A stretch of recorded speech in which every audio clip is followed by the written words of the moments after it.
ဟုတ်ကဲ့ပြောင်းဖူးရဲ့ကောင်းကျိုးနဲ့ဆိုးကျိုးကိုပြောပြပေးပါမယ်။ကောင်းကျိုးများအာဟာရဓာတ်ကြွယ်ဝခြင်းပြောင်းဖူးမှာဗီတာမင် B ဗီတာမင် C မက်ဂနီဆီယမ်ပိုတက်ဆီယမ်ဖော့စဖရပ်စ်နဲ့အမြင့်ဓာတ်တို့ကြွယ်ဝစွာပါဝင်ပါတယ်။အမြင့်ဓာတ်ကြွယ်ဝခြင်းအမြင့်ဓာတ်ဟာအစာခြေစနစ်ကိုကောင်းမွန်စေပြီးဝမ်းချုပ်ခြင်းကိုကာကွယ်ပေးပါတယ်။ဒါအပြင်သွေးရင်းသကြားဓာတ်နဲ့ကိုလက်စထရောကိုထိန်းညှိပေးနိုင်ပါတယ်။ဓာတ်တိုးဆန့်ကျင်ပစ္စည်းများပါဝင်ခြင်းပြောင်းဖူးမှာလူတင်နဲ့ zeaxanthin လိုဓာတ်တိုးဆန့်ကျင်ပစ္စည်းတွေပါဝင်တာကြောင့်မျက်စိကျန်းမာရေးကိုကောင်းမွန်စေပြီးအသက်အရွယ်ကြောင့်ဖြစ်တတ်တဲ့မျက်စိရောဂါတွေကိုကာကွယ်ပေးနိုင်ပါတယ်။စွမ်းအင်ရရှိစေခြင်းပြောင်းဖူးမှာကာဘိုဟိုက်ဒရိတ်ကြွယ်ဝစွာပါဝင်တာကြောင့်ခန္ဓာကိုယ်အတွက်လိုအပ်တဲ့စွမ်းအင်ကိုပေးစွမ်းနိုင်ပါတယ်။အမျိုးမျိုးချက်ပြုတ်စားသုံးနိုင်ခြင်းပြောင်းဖူးကိုပြုတ်စားကင်စားကြော်စားပြောင်းဖူးရိုလှုပ်စားပြောင်းဖူးပေါက်ပေါက်လှုပ်စားစသဖြင့်အမျိုးမျိုးချက်ပြုတ်စားသုံးနိုင်ပါတယ်။ဆိုးကျိုးများ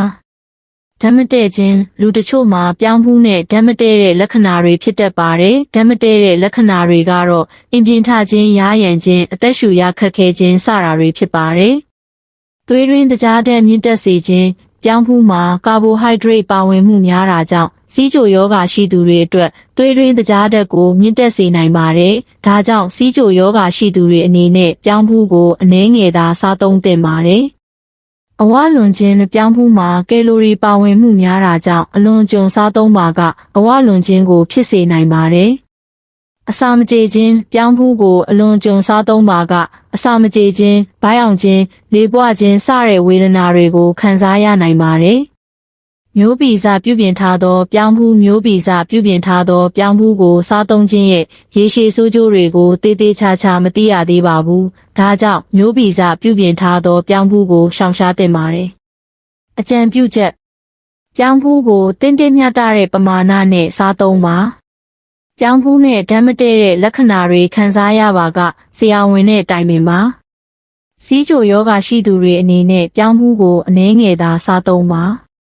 မျိုးဗီဇပြုပြင်ထားသောပြောင်းဖူးကိုရှောင်ရှားပါ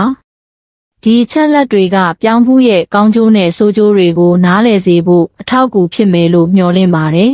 ။ဒီလိုအကြောင်းအရာတွေကိုကြိုက်နှစ်သက်တယ်ဆိုရင်ကျွန်တော်ရဲ့ channel ကို subscribe လုပ်ထားဖို့မမေ့နဲ့တော့အားလုံးကိုကျေးဇူးတင်ပါတယ်။